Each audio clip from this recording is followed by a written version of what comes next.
So today I'm making a background building, and what I did is I downloaded a photo, and when I downloaded it was actually just really an abandoned building, and it didn't have any door on the front. It was just windows. And so what I did is I just using my computer, using Microsoft Paint, I just digitally cut out the door from another building, and I sized it right and then pasted it in here. I used the little spray paint can tool and just touched up. I added some greenery in the window and what might be lights in the background. I used the text tool. I just really copied and pasted the same curtain that was in the door that I cut out, and I pasted it down in the window and I stretched it. I printed it out, pasted it to a piece of plywood, and then I cut it out on the bandsaw. And now I was planning to kind of offset a little bit as far as depth, to provide some depth, but I decided against it. I had already cut that out. What I did also, I cut the little top piece of the building. So I completed the new background building and finished the top piece and painted it.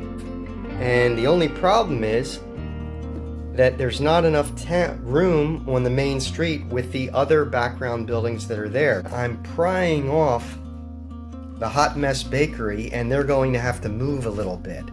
And now I've got to move the Daily Sentinel building.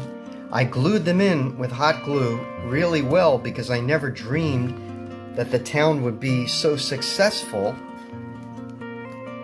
that there would be expansion that would force the buildings to be moved. So urban renewal can be messy. So with having to accommodate new buildings on Main Street, it's really made a mess of everything. Everything is all ripped up. What I'm going to do is I had to rearrange the buildings a little bit, but I think the Railway Express Agency will be a little bit better positioned now. And the industrial building, the ARC company at the end, I think will be a little bit more appropriate situation.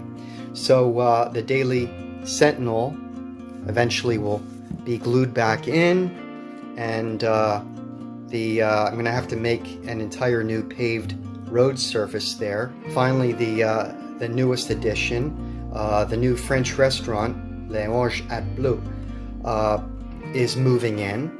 So it's going to go right here, and it was approved unanimously by the town council, and they thought, in the words of one council person, it's going to bring a little culture to town, and that's what this town needs. So I don't really understand the significance of the name Les Orange et Bleu. Why would they call the restaurant Orange and Blue? But I'm not involved that closely really with them. I'm just kind of a facilitator here. But thank you for watching this episode of John's O Gauge and HO Trains.